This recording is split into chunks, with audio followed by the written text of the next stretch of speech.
I think this is the best EcoFlow hack yet. We've got the EcoFlow Delta 2, and I've got it connected to one of the best bang for your buck, easiest to transport third-party expansion batteries on the market. This has 25% more energy density than the largest OEM expansion battery you can connect up to this power station. And yet this is hundreds of dollars cheaper. So we need to give some credit to WattCycle here. They have been doing R&D at a breakneck speed just for you guys to help you with your EcoFlow power stations. So first, they came out with this plug that plugs into your expansion battery port on your EcoFlow and allows you the option to connect very inexpensive third-party expansion batteries. Adding this overcurrent protection device was a little touch of my own that I think everyone should do. I will leave a link to the full video where I go in depth on how this cable works and step-by-step instructions on how to add the overcurrent protection device so you can do exactly what you're seeing here. But then WattCycle saw that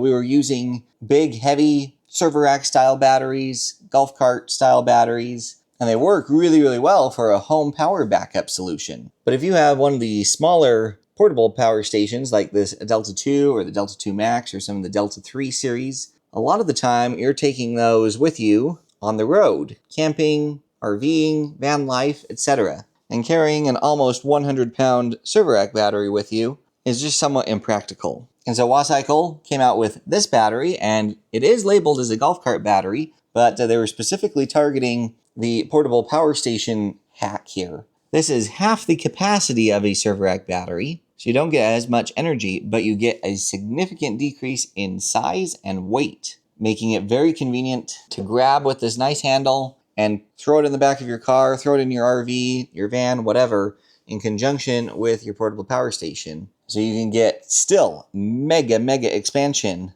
without necessarily giving yourself a hernia every time you need to move the expansion battery. So since the battery's the new person on the block, let me show you its specs and performance, and then we'll do some further testing with the EcoFlow. Let's get this battery unboxed. Got some documentation, got a couple terminal bolts, got 2 wires here. You might be able to see they are 6 gauge. We've got this communication cable, and we've got a little monitoring screen here. Got a nice spring-loaded handle here on the top. We've got CAN communication ports, which I believe is for paralleling batteries together for communication. Over here is our display port, obviously the power switch, and negative and positive terminals with the nice little covers. The display is pretty basic, gives us our voltage, our state of charge, another state of charge indicator across the bottom here, temperature, and then amps in or out. Battery capacity test on this 50 amp hour golf cart battery from WattCycle. You can see we are at a 100% state of charge. We have a high voltage disconnect right there.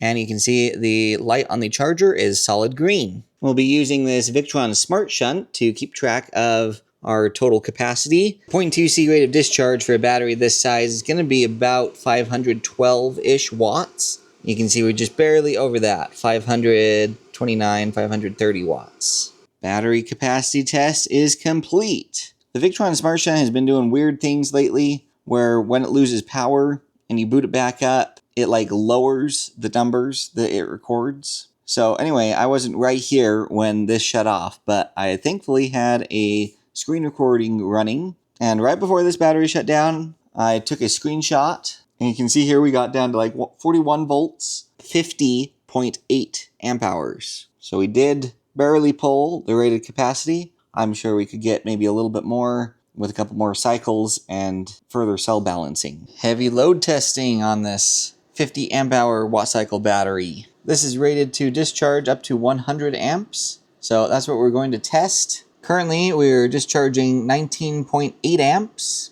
over 50 amps now. Let's add some space heater next. 97, there's 100 amps right there. Fluctuating a little bit as the heat gun fluctuates. Let's push it a little harder. Another 100 watts. 103, 104, a little more. 106, 107, 110. Ah, this is the little battery that could, you guys. Let's just let it run here for a few minutes. And a few minutes later, we're still over 100 amps. Obviously dropping the state of charge quickly. And that's because this battery is not meant to sustain this heavy of a load for an extended period of time. However, because this battery can output so much power, especially if you're using it with your portable power stations, be sure that you have some kind of overcurrent protection so that you don't start melting your cables. Let's look at size and weight difference between this WattCycle 50 amp hour battery and a typical 100 amp hour battery. Obviously, one major difference is the WattCycle has a metal case versus the plastic on this other one. WattCycle is on the scale 44 pounds, 15.25 ounces. Now the 100 amp hour battery is on the scale 80 pounds, 2.75 ounces. So the WattCycle battery width is like 10.5 inches. The 100 amp hour one is even more from these outside points. It's like 20 3/4. Depth on the WattCycle battery is like 7 1/8. And depth on the 100 amp hour model, like 10.5. Now height to the top of these terminal covers, really close to 13 1/4. And a height on the 100 amp hour model is like 9.5 to the top of the terminal covers. So the WattCycle battery is obviously taller, but then it's literally smaller in every single direction by a long shot compared to the 100 amp hour model. Let's take a look inside this battery. Now they definitely used liberal amounts of this goopy glue stuff on the terminations here. Back here, this little board, that must be our Bluetooth/wireless communications board. Obviously, here is our BMS. We do have screwed terminals, which is great to see. The negative cables do seem to be maybe under a little bit of tension when this lid is closed. I mean, they're using flexible wire, but I don't know if you can see that bend is pretty dramatic. And these wires are really squished into here as well. That's not necessarily a bad thing on a battery that's this capacity and this tiny of a case. And really, how are you going to get these shorter so that you don't have as sharp of a bend and still be able to, make your connections that you need to up here to this lid and then get it closed, right? But even still, they did attempt to do some cable management. See, that is like sleeved together right there. This bundle is sleeved together. You can see they put this little cable management thing on the balance leads. You might be able to see the balance leads over here are also sleeved underneath these negative wires. What I can see is this insulating board right here. So you do have some insulation between the outside of the case and the terminals on the cells. If I lift this up, you can see that they are prismatic. They are not cylindrical cells. And I don't know if you'll be able to read this, but it does say 8 gauge here. So we've got 2 8 gauge conductors going to the positive side. And I think the negatives are slightly smaller. I got to go by feel on these, but I do think they're slightly smaller than 8 gauge. I am very, very happy to see that they have the conductors sleeved with this additional abrasion protection, because these conductors here are right up against the metal. And in fact, one of them is even touching this screw. And you could definitely get a rub out if you didn't have this protective coating on. In an ideal world, you wouldn't want even this protective coating touching, like a screw. But again, when you are pressed for physical space, that's very difficult. So I would classify this as a good build in a very tiny case. This battery has an app, and it just uses the classic WattCycle app, which I really like. Obviously shows you the state of charge, current voltage, current in amps in or out, power in watts, a temperature readout, and you can turn off your charging and discharging MOSFETs. If you tap on the voltage, you get a readout for every individual cell. The other thing I want to give WattCycle kudos for is I did not need to sign up for an account to control this battery. I just clicked the guest mode and boom, was able to control the battery locally here. And that is all that is on this front page right here. The only other thing I want to show you in this app is over here in the settings, and then down here at the bottom, if you parallel batteries, be sure and turn the parallel mode on. That will help them stay in sync much better. And that's really the app in a nutshell. Now let's do some testing on this EcoFlow. I've got this space heater plugged into the back of the EcoFlow. Just crank it on up to high here. That's going to park the EcoFlow at about 1400-ish watts. And if we look here at the WattCycle app, you can see about 1027 of those watts are coming out of the expansion battery. So that's the power of this port right here. You can pull a tremendous amount of power out of an expansion battery that's connected directly to the expansion port on an EcoFlow, as opposed to connecting into like the DC input that is limited to only 15 amps. Whereas connecting directly here allows us to dump in, 19 amps, and you can actually do more do not let the tiny size of this battery deceive you. This holds the equivalent of 2.5 times the battery that is located in this power station right here. But what about charging? Well, let's plug this in here. And you can see right here, we are charging with over 1100 watts. And more than half of that is getting dumped into the expansion battery, 676 watts. And that right there is another incredibly powerful reason why hacking the expansion port is so awesome, because now you can utilize not only the inverter in this power station to pull power out of this battery, but you can use the charger in this power station to recharge the battery. I have a whole video demonstrating this very concept that I'll leave linked down in the description, but basically on the EcoFlow, you do have an MPPT solar charge controller, which is good 11 to 60 volts, 15 amps. And you can totally use this, and it will charge the power station as well as this battery here. But you're going to top out at, say, like 500 watts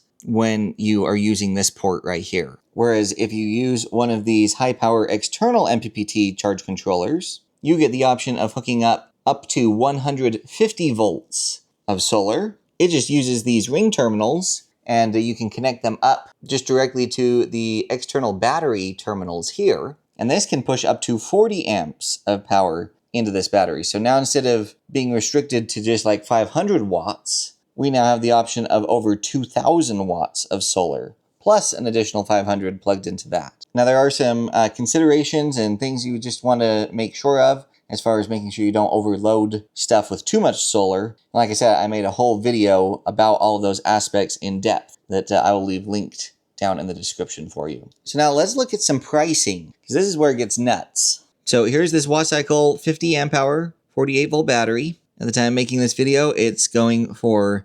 $499.99. In addition to that, you need to purchase the cable that allows the two to be linked up. And that's currently selling for $39.99. So for easy math, let's say $540 for this expansion setup. So now if we look at the largest possible OEM expansion battery that is compatible with this unit here.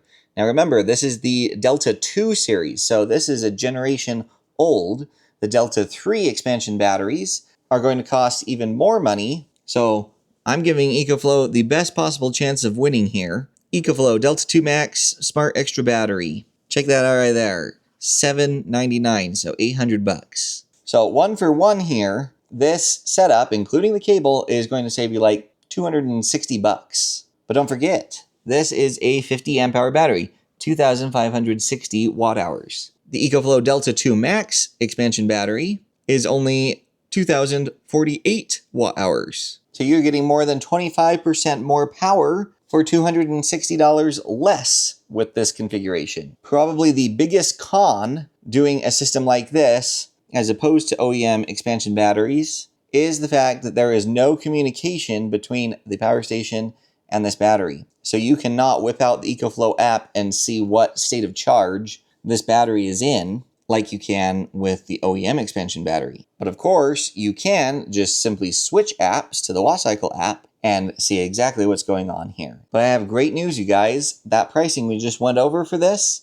is not what you're going to pay, because I have coupon codes that work with WattCycle, and those will be down in the description along with links to all of this so that you can easily source your own best bang for buck EcoFlow expansion kit here. And in addition to those links, I'm going to have links there where you can book a one-on-one video consultation with me, submit a guaranteed to be answered question by me, as well as everyone's favorite feature, my custom YouTube channel search engine, which allows you to search any question you may have, and it will surface timestamped results to videos I've already made that could potentially answer the very question you've typed in. And by the way, you guys, this cheap third-party expansion battery hack is not exclusive to EcoFlow. I have a whole video showing how you can do the same thing with Anker Solix products. And those videos will be in the playlist of my portable power station hacks that I've linked down in the description. Does doing a setup like this right here